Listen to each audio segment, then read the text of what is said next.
esto, por eso este título, le voy a explicar algunas cosas que hemos hecho y compartir una buena experiencia de cómo seleccionar reactivos teniendo una mirada geometalúrgica, ¿ya?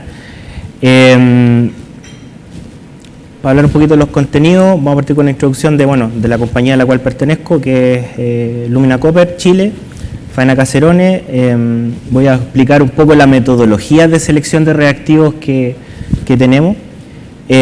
Hablar un poco del rol de la metalurgia, vamos a hablar un poco del efecto de la calidad del agua que lo mencionó Julio por ahí, en los procesos, el tema de la cal, importante, que no solo te afecta en el consumo o que uno normalmente mira la ley, hay otras variables que mirar, te afecta la rheología también de la flotación, ya algunos resultados y cosas que estamos haciendo ahora, principalmente con una mirada en minerales alterados en la compañía, y finalmente hay algunas conclusiones y próximos pasos.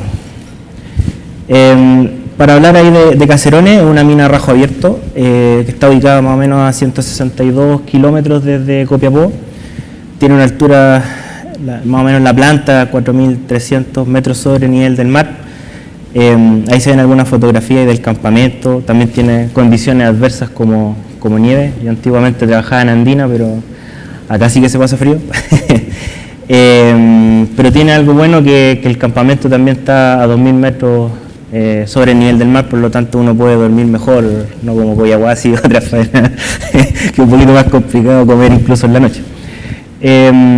Esta es una minera joven, tiene 8 años de producción, tuvo una puesta en marcha bastante compleja con malos resultados. No obstante, ya desde el año pasado ha ido generando un incremento en sus resultados, tanto en rendimiento como recuperaciones, ¿ya? Ahí está, yo puse los KPI, algunos KPI como el tratamiento efectivo del molino SAC, recuperación de cobre, moli global, cobre fino y cátodo, porque también tiene un proceso de dam leaching. No obstante, actualmente estamos sobre los 90% de recuperación de cobre. La mayor parte del yacimiento tiene muy buenas recuperaciones, consumos de energía bajos, estamos hablando de 12 kWh por tonelada corta, en términos del SAC, 70 minutos en un test de CPI, ya bajo el benchmarking, por lo tanto uno podría aspirar a más. Y efectivamente hemos hecho algunos cambios y ya vamos los 4.500, 4.600 toneladas, estamos próximos a llegar a la meta. Y también algo muy particular en esta faena es la recuperación de moli. Ya ahí la meta es 60, pero la moli, la diseminación de la moli del yacimiento es muy buena, por lo tanto en una recuperación colectiva normalmente estamos en el 80%, ¿ya? Y la selectiva sobre el 90%, por lo tanto cuando no estamos tratando zonas complejas, los resultados de esta faena son bastante buenos.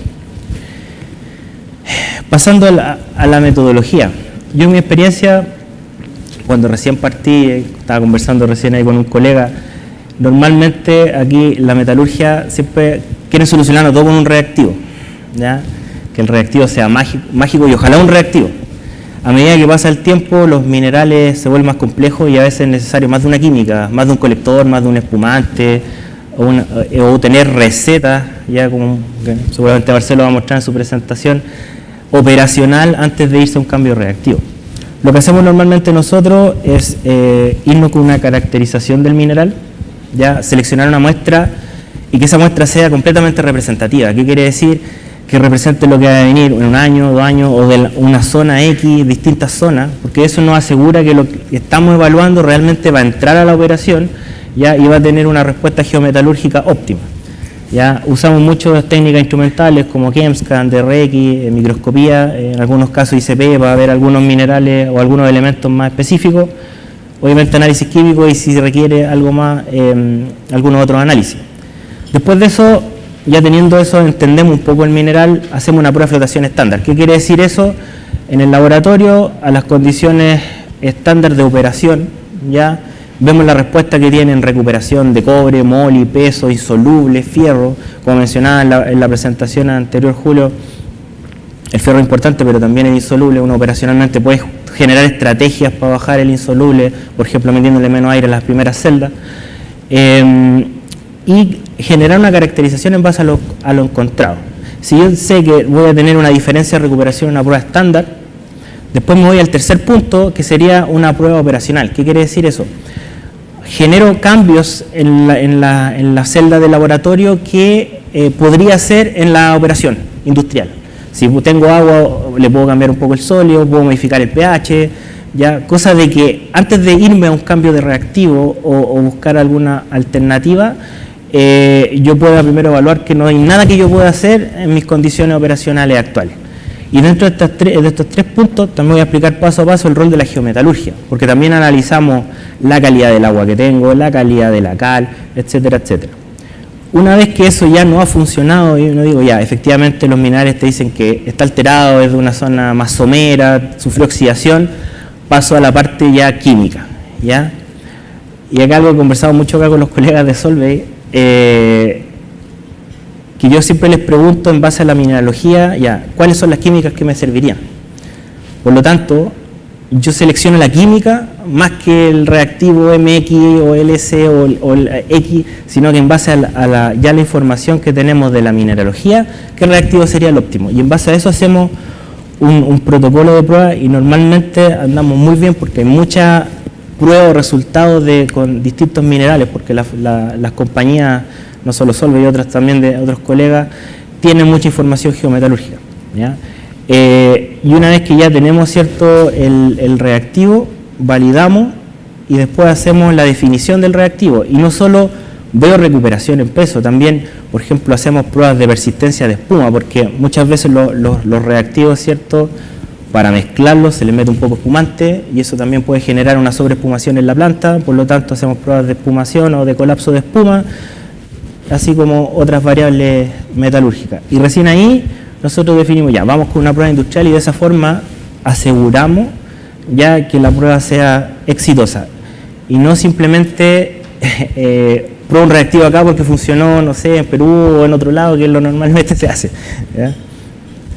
Y creemos tanto en esto que dentro de la Superintendencia de Metalurgia nosotros generamos un cargo que es el ingeniero de desarrollo y mejora continua.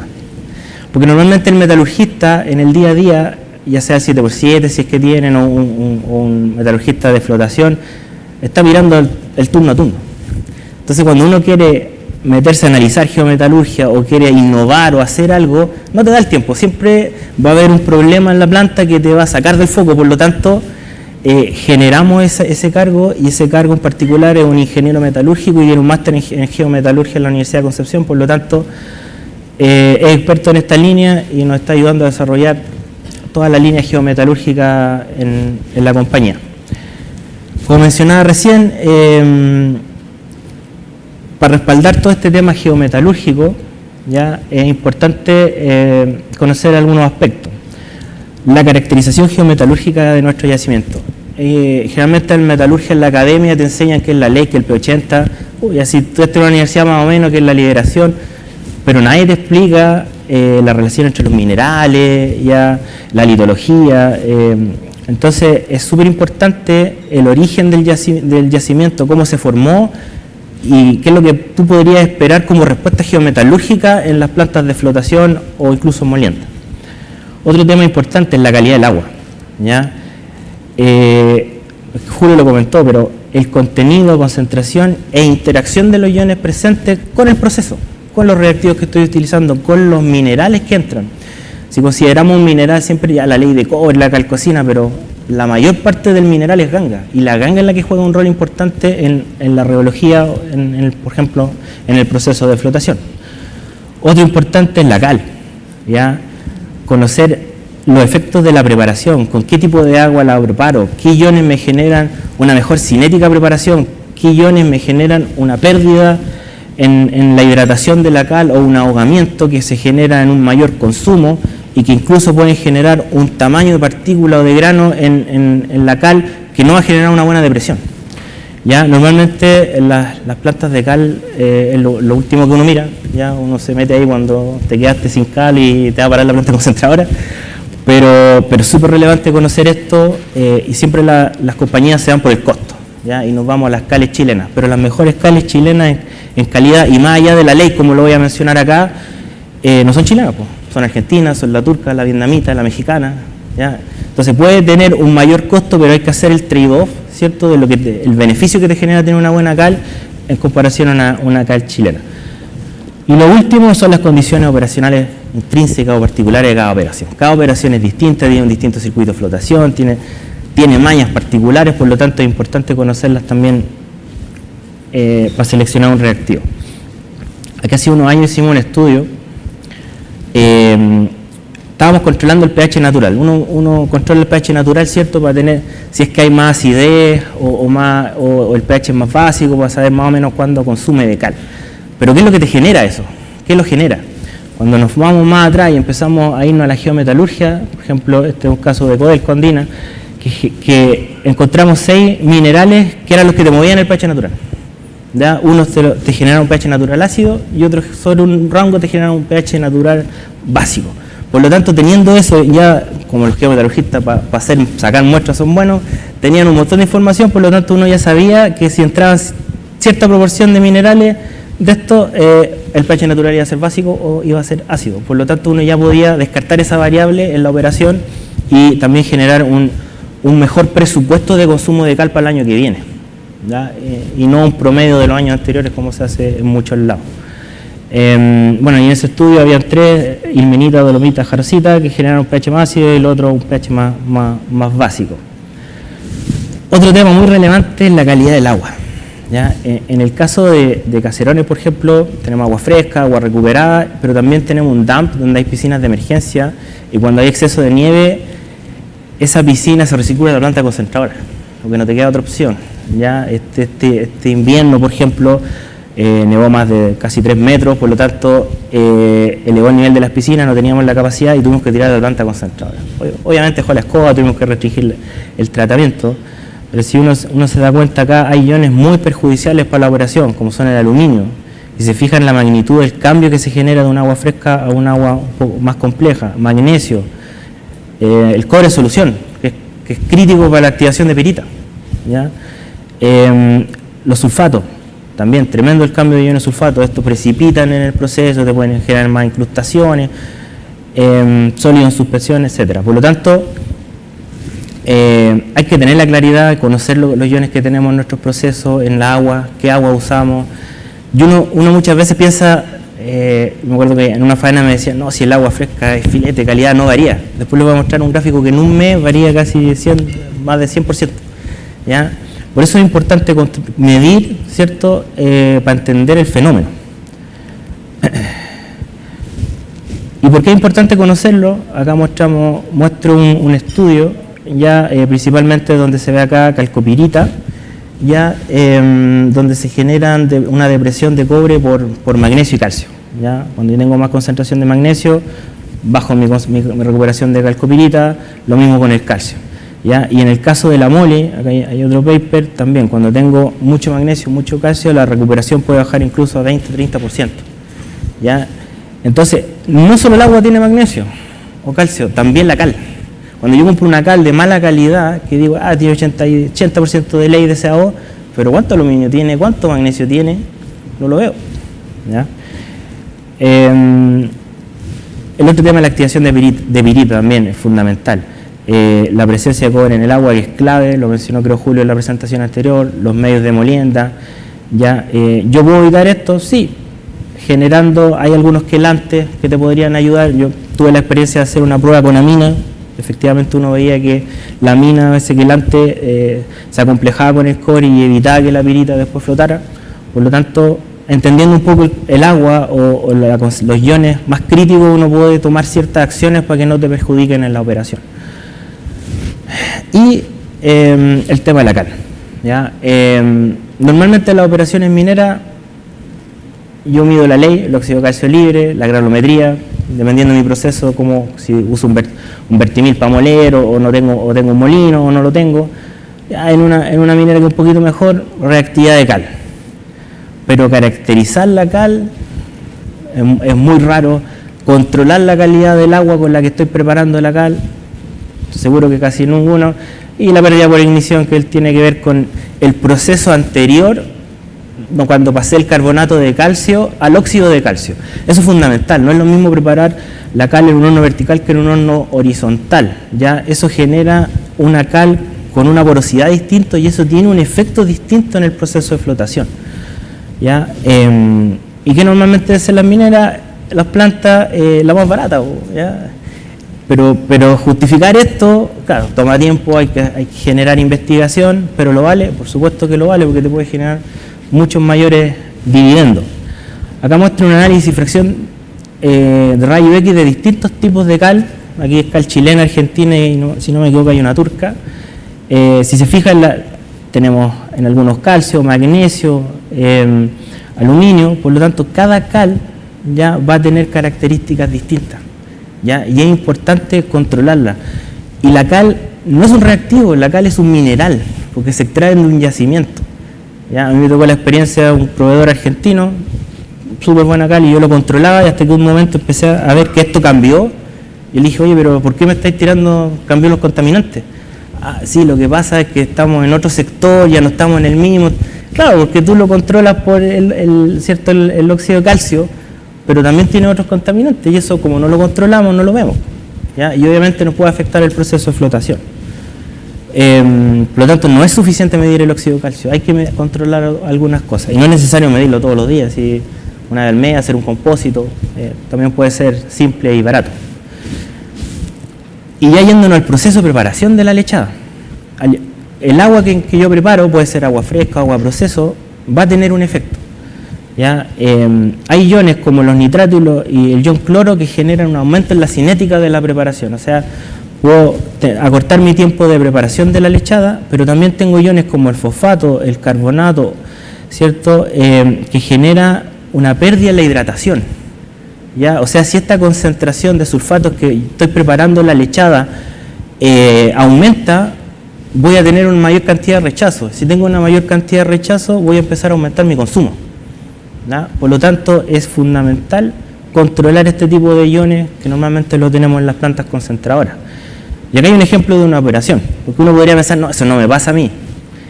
Como mencionaba antes, esta es la concentración de sulfato día a día de la operación con la que se prepara la lechada del mes de enero. Si se fijan, desde 1000 gramos, 1100 gramos por tonelada, puede llegar a 200. O sea, cuando uno pregunta, no, ¿cómo es el agua? No, es súper buena, pero tienes una tremenda variabilidad, ¿ya? Incluso puede ser peor. También el pH del agua fresca, y así sucesivamente, tener otros controles que nos ayuden a identificar desviaciones. En este Procemin se presentó un trabajo también muy interesante, lo conversé con el doctor Leopoldo Gutiérrez. Se probó una cal de alta pureza y aparte de generarse cosas como las que ya mostré, también evidenció que se genera un efecto en la rheología, ¿ya? Hay un aumento en la velocidad de sedimentación al ocupar una cal de mayor pureza, ¿ya? Por lo tanto, podría tener un beneficio en los espesadores, en la recuperación de agua.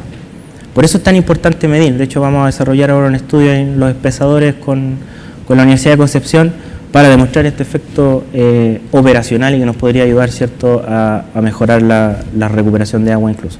Por eso es tan importante medir y hacer un poco más de investigación, pero una investigación aplicada, ¿ya? No tan teórica, que nos ayude a generar o a solucionar problemas de la industria. En Caserones, como mencioné, partió hace 8 años aproximadamente, ha sufrido algunos cambios. Partió primero con Santato, una mezcla pH 10,5, después cambió al MX 8522, que se presentó delante. Por lo menos para mí esta química, que es un monotiofosfato, excelente como colector primario para selectivo a perita, pero necesita de una ayuda en avance, ya sea un tionocarbamato, un colector más fuerte, ¿ya? Este cambio nos ayudó a bajar el pH. Actualmente Caserones opera pH 9 en la RAFE, ¿ya? Y como les mencioné, recuperaciones de 90-92% de cobre. Por lo tanto, dada que la MOLY tiene una buena flotabilidad, operando esta condición, la colectiva llega hasta 80-85% de recuperación, ¿ya? Y actualmente estamos trabajando en esto, ¿ya? En cambiar el colector secundario. ¿Por qué? Porque vamos a cambiar de fase del yacimiento, y esa fase está más alterada, tiene otras características. Por lo tanto, tener un colector más fuerte, con una estructura molecular distinta, nos va a ayudar a mejorar, y de hecho ya los resultados preliminares fueron bastante buenos, incluso con una dosis de 10 o un poquito más, soy capaz de incrementar incluso el cobre oxidado, ¿ya? Como mencioné, la operación también es fundamental. Al principio, cuando partió Caserones, no tenía un sistema de control experto. Por lo tanto, cuando uno no tiene, o curiero, no tiene un sistema de control experto, queda a criterio del operador.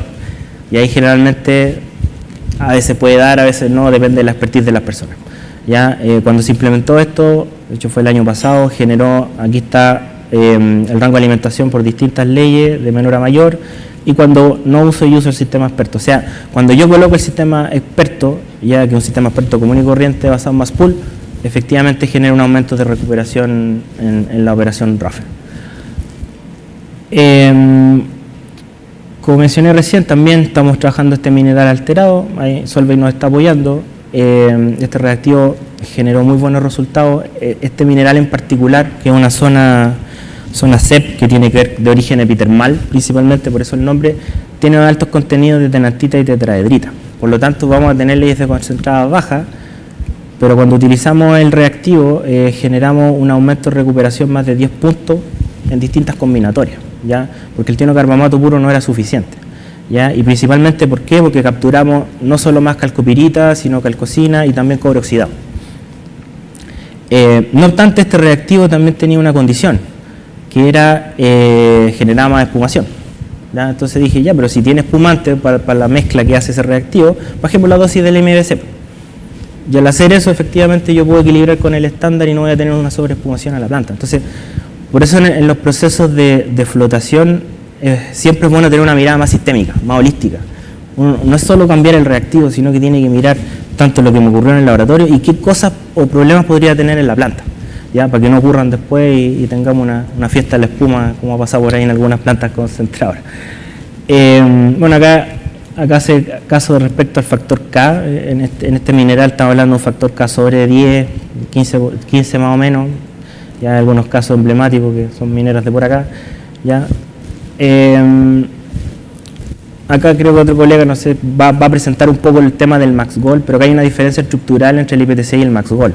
O sea, un tienocarbamato puro, que en este caso, o sea, es menos estable, por lo tanto, no tiene la fuerza suficiente cuando tiene minerales complejos, cuando tiene mineral de mayor tamaño.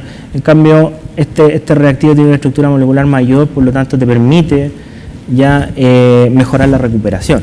No obstante, es importante también señalar que el precio no es el mismo, por lo tanto, obviamente es más caro, pero ahí uno tiene que hacer el equilibrio económico. Y por lo tanto, para justificar esto, no solo tuve que decir, ya me mejora la recuperación, ya, también, oye, me mejora la calcocina, me mejora esto. Entonces, uno tiene que tener una mirada más geometalúrgica para que el caso de negocio te funcione.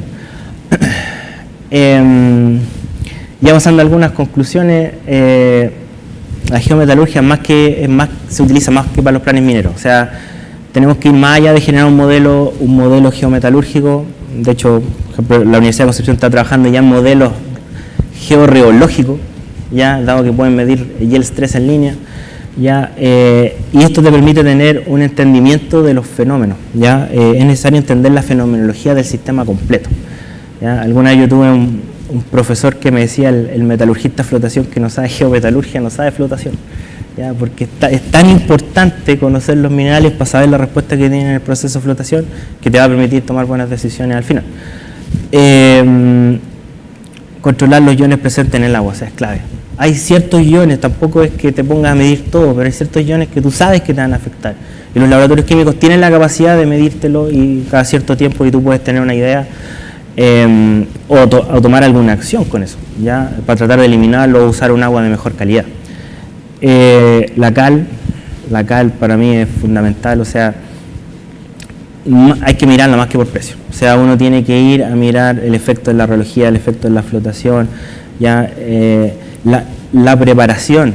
Ya me acuerdo que conversaba alguna vez con Guillermo Coloma, que es una persona muy conocida en cal, en un estudio, decía que cómo yo preparaba la cal y el tamaño de partícula que generaba tenía un efecto en en la abertura de válvula de la selenoide que yo normalmente tengo para agregar la lechada de cal, ¿ya? Cuando tenía mucha gravimetría no siempre abría bien, o cuando tenía más fino abría mucho. Entonces, entender este fenómeno es clave ya para tener un mejor proceso en la flotación. Delante, cuando se habló de la selectividad, también es importante, no solo con un reactivo uno puede ser selectivo, también uno con estrategias operacionales como cambiando el aire, porque al final el pH lo que hace cuando yo le agrego cal es cambiar el potencial. ¿Ya? Yo también puedo hacer eso cambiando la distribución de aire en un circuito de flotación. Al operar con menos aire en las primeras celdas yo genero menos arrastre de agua y por lo tanto genero menos arrastre insoluble, por lo tanto la columna no va a tener menos problemas, y también puedo solucionar eso de esa forma. Por lo tanto, por eso es importante tener esa mirada tan sistémica. Y como mencionábamos recién, este reactivo a nosotros nos generó muy buenos resultados. Sé que creo que hay otra faena de TEC que también lo probó industrialmente y también anduvo muy bien. Y también como conclusión, contar con una metodología para evaluar reactivos es clave. Es tener la metodología, probar todo lo que yo puedo hacer primero con la geometalurgia antes de irme a un cambio de reactivo, ¿ya? Y también la metalurgia no es alquimia ni un arte, es ciencia. Por lo tanto, yo tengo que dedicarme a hacer ciencia para entender la fenomenología que hay detrás. ¿Qué estamos haciendo nosotros? ¿Cuáles son nuestros próximos pasos? Consolidar los modos de operación a través de la metodología Lean. La evaluación industrial del reactivo S11931 para estos minerales complejos. Ya siempre la mirada de análisis de laboratorio mineral futuro. O sea, la geometalurgia no es: oye, tengo un problema, está entrando un mineral, analízalo. No, porque toma tiempo. Hacer un análisis mineralógico, una difracción toma tiempo, por lo tanto yo tengo que irme a 1, 2, 3 años más adelante. ¿Ya? Esta planta en particular, el sistema Courier, en la flota selectiva no lo tiene en la colectiva, por lo tanto también estamos trabajando en eso. Generar estrategias de operación con el sensor de concentración de gas de la USACH. Creo que mañana Héctor va a hablar de esto en Codelco, cuando lo validamos en Andina, que es parte de mi tesis doctoral. Es un excelente sensor que se pone en la zona de colección, que mide directamente, no de manera indirecta con el modelo de Diriflax como lo hacen los otros sensores. Este modelo mide en la zona, por lo tanto tiene una certeza muy buena. Lo validamos y lo que yo estoy trabajando en mi tesis doctorado y con Juan Llanato de la Santa María es precisamente validar la estrategia. Yo lo conversaba con Marcelo recién, que hay estrategias que te permiten generar mejor resultado hacia el proceso de flotación selectiva desde la RAFA. ¿Ya? Y también una implementación de la analítica avanzada. Estamos trabajando con el Imperial College, validando modelos que ya tenemos para empezar a trabajar tanto la flotación como la molienda, con recomendaciones automáticas y no a través del operador, ¿ya? Y también otra que esto es de molienda, pero el sensor de orografía en línea también de la Universidad de Concepción lo vamos a trasladar a la molienda, porque cuando aumentamos mucho el tratamiento y dado que tenemos problemas de agua, vemos problemas en el molino y tenemos la hipótesis de que puede generar un problema de viscosidad y el estrés dentro del molino. Conversando ahí con Leopoldo nos mostró que también un área en ANSA, creo, mostraron que distintos tipos de minerales generaban un efecto distinto dentro de la molienda, por lo tanto es fundamental